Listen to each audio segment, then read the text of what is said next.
Texas versus Nichole Backus.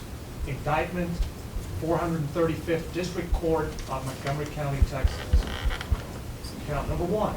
In the name and by authority of the state of Texas, the grand jury for the county of Montgomery, state of Texas, duly selected, impaneled, sworn, charged, and organized as such by the 284th District Court for said county, upon their oaths, present in and to said court that Nichole Backus, the defendant, on or about June 29th of 2012, and before the presentment of this indictment in the county and state aforesaid, did then and there operate a motor vehicle in a public place while the said defendant was intoxicated, and by reason of that intoxication caused the death of another, namely Nicole Adams, by accident or mistake. And the grand jury further presents that during the commission of the primary offense alleged above, the defendant did then and there use or exhibit a deadly weapon, to wit, a motor vehicle. Count number two. And the grand jury further presents in and to said court that on or about June 29th of 2012, in Montgomery County, Texas, Nichole Backus, hereinafter styled the defendant, did then and there operate a motor vehicle in a public place while the said defendant was intoxicated, and by reason of that intoxication,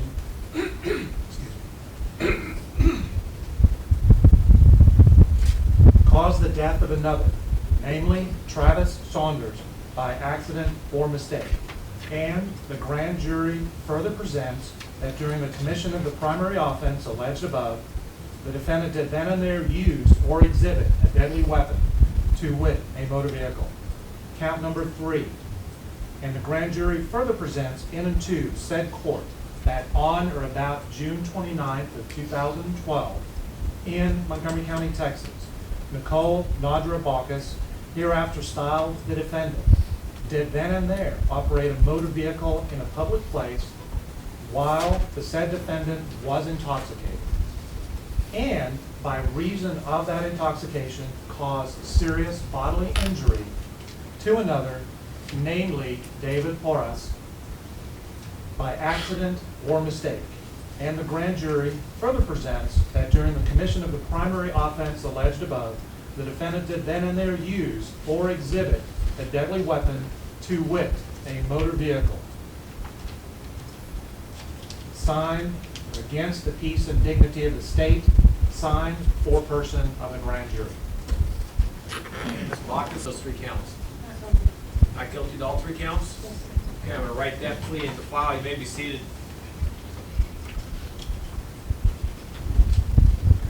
And that's the deadly weapon allegation. You're pleading not true to that as well? Deadly weapon allegation, just for the record, you plead not true to it? No, sir. Okay. Okay, state, give your open statement. 13 months ago today, this is what our whole county woke up to. Death and devastation.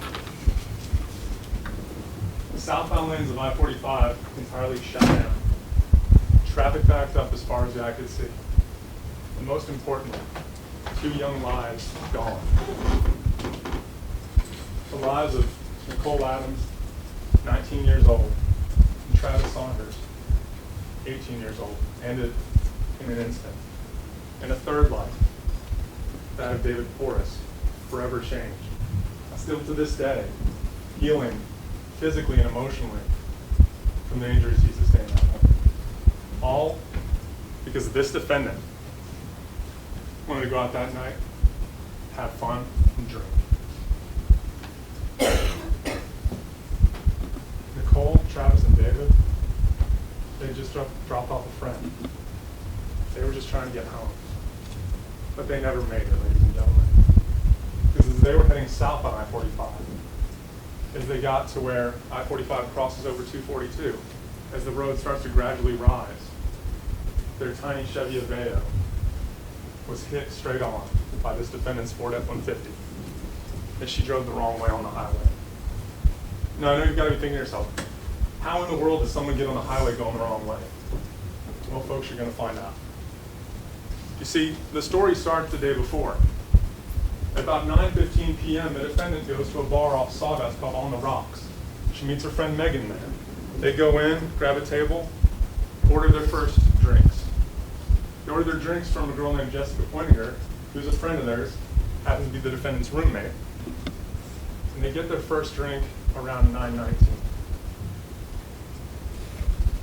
Over the next 4.5 hours, the defendant consumes 4 beers and 17 shots. As I told you folks, 9:19, 1 beer. 9:23, her first shot. 10:08, second beer. And a shot. 10:09, another shot. 10:16, a shot. 10:37, a shot.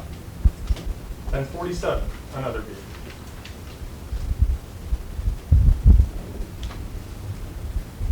11:25, another shot.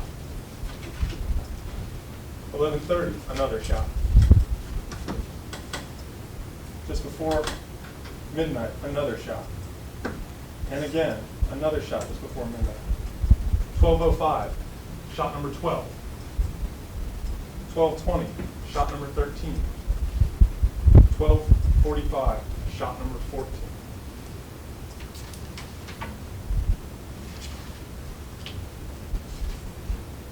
Shot number 15 was a few minutes after that. Shot number 16 shortly after that as well. And shot number 17 was around 12:55. Shot number 18 came at 1:30. Shot number 19 a few minutes after that. Shot number 20 about 1:45. And her last shot a couple minutes later. 21 total drinks in that time frame. So around closing time, around 2 a.m., she stumbles out through the parking lot, gets in her car, gets in the driver's seat, starts the car and drives off. I wish I could tell you what she did from 2 a.m. to just before 3 a.m. when the crash occurred. What I can tell you is that she got on I-45 just after 2:57 a.m. The traffic cameras actually caught her going the wrong way up the Research Forest exit. She proceeded along the shoulder for a little bit and kept going until the crash at 2:42. You're going to hear from a young lady named Kaylee Mackey. Kaylee was on her way home that night. She was in a car heading southbound. She's fortunate that her driver was able to get out of the way when they saw this defendant driving at them. Kaylee looked back and saw this defendant's truck plow head on into that little Chevy of theirs. They pulled over, Kaylee called 911.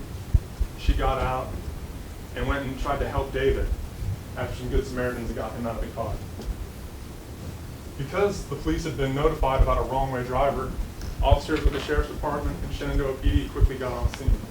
The first officer there was a deputy named Jake Reavers. When he got there, he saw the defendant outside of her truck, outside the passenger side, claiming that she wasn't driving, her friend was. So taking her at her word for this, he immediately starts looking to see, was someone thrown? Did someone go all the way over the overpass? And as he's searching the scene, he comes across the Aveo and sees Nichole and Travis's bodies slumped over. When he gets back to see the defendant, he realizes she's missing her left sock and her left shoe, and she's bleeding from her left foot. And there's no evidence of anybody else having been in her truck. So he looks inside and sees the matching left shoe and the left sock covered in blood in the driver's scoreboard. When the other officers get there and start questioning the defendant about who was driving, she continues to say somebody else. Of course she doesn't know his name. But when the paramedics get there and start treating her, the people that are there to potentially help her, she tells them she was driving. She lies to the officers and tells the truth to the people that may help her out. The paramedics take her, a different ambulance takes David to Memorial Hermann in the Woodlands. Officer Todd Schmaltz with Shenandoah PD and Trooper Andre Brack from the Department of Public Safety follow the defendant's ambulance to the hospital. When they get there, Trooper Brack begins to question her about the crash. He notices numerous signs of intoxication: slurred speech, a strong odor of alcohol coming from her breath. And he's trying to find out what was going on. She admits to him that she had been drinking it on the rocks. At one point, she's so drunk, she actually admits to him that she was driving.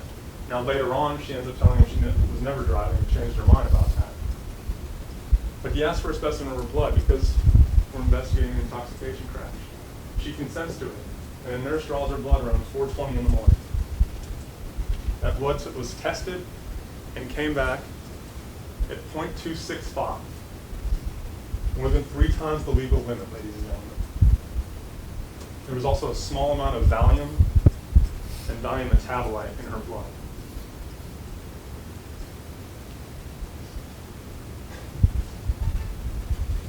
As Trooper Brack was questioning her, he noticed that she would just be randomly laughing at times.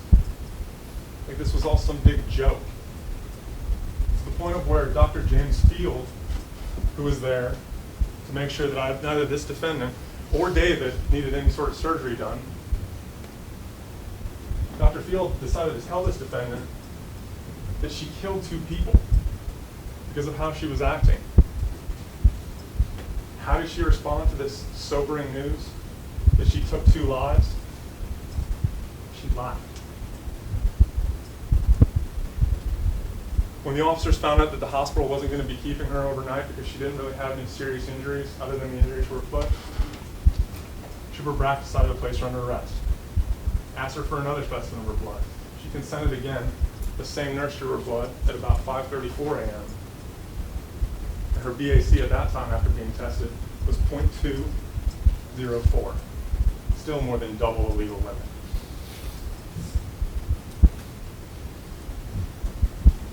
Once she was released from the hospital a few hours later, she was taken to jail. In addition to all of this evidence that Warren and I are going to bring you, ladies and gentlemen, we're also going to bring you the results from a DNA test. A sample of the defendant's DNA was taken and tested in comparison to the blood on the sock that was found there and to the airbag that was deployed on the driver's seat of the F-150. Mind you, the only airbag that was deployed. There was no passenger airbag deployed. The DNA from the airbag, from the sock, matches this defendant. Her truck, her DNA, her admissions to people, there's no question she was driving. There's no question she was intoxicated. She was going the wrong way on the highway, folks. There's no question that she caused this. While this defendant was in the hospital, right next to her, David was in the room being treated for his injuries, asking the nurses whether his friends were okay. He still doesn't have any front teeth here. He had broken bones in the top of his mouth from his head hitting the dashboard in the crash. He's undergone numerous surgeries, with more still to go. There's no question that he suffered serious bodily injury, ladies and gentlemen.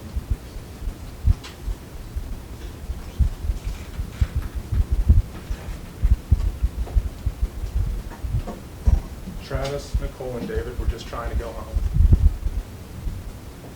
They were trying to go home, and this defendant's selfish, reckless, and drunken actions stop that from ever happening. Instead of walking in to see their parents, Nichole's parents and Travis's mom had to live every single parent's worst nightmare when a state trooper came to their house to tell them that your child was never coming home again.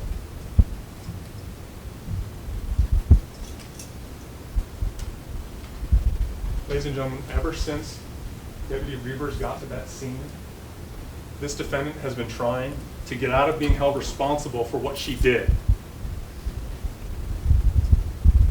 After we present all of our evidence to you, you hear about the blood tests, the DNA tests, the pictures, the videos, all the witnesses. Warren and I are going to ask you to hold this defendant accountable and find her guilty of all 3 charges. Thank you. Mr. McDougall, do you want to give an opening statement this time?